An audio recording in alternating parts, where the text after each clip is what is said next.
Être cordiste, c'est pas forcément être alpiniste à la base, c'est-à-dire qu'il faut avoir un vrai métier, il faut être un vrai maçon, un vrai charpentier. Et finalement, la corde devient simplement le moyen d'accès. Je m'appelle Ghislaine Leblanc, je suis conjoint collaborateur de mon mari Jean-Luc Leblanc qui dirige la société ATX. C'est une société de travaux en hauteur qui est basée à Calas, dans les Bouches-du-Rhône. Mon mari l'a créée en fait après plusieurs années de cordiste. Son concept en fait c'est de vivre chaque chantier comme une aventure et une source de créativité. Calas, c'est un ouvrage ancien, donc c'est une église qui attendait depuis longtemps d'être rénovée, avec de nombreuses fissurations sur la structure, des problèmes d'étanchéité et du coup de dégâts des eaux à l'intérieur du bâtiment. Tout est à refaire en fait.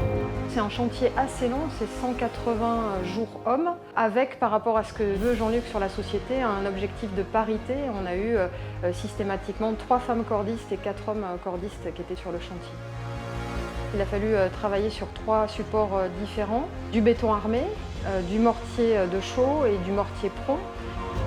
L'équipe a appliqué un badigeon à la chaux. La couleur qui est retenue, qui est un ocre provençal, a été imposée par les services de la mairie et incitée par la paroisse.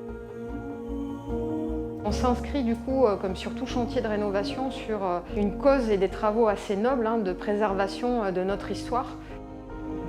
Être nominé au trophée Point P cette année, c'est pour nous une vraie reconnaissance et une valorisation finalement du travail et des efforts que fait notre équipe au quotidien. Donc c'est assez exceptionnel à plusieurs égards.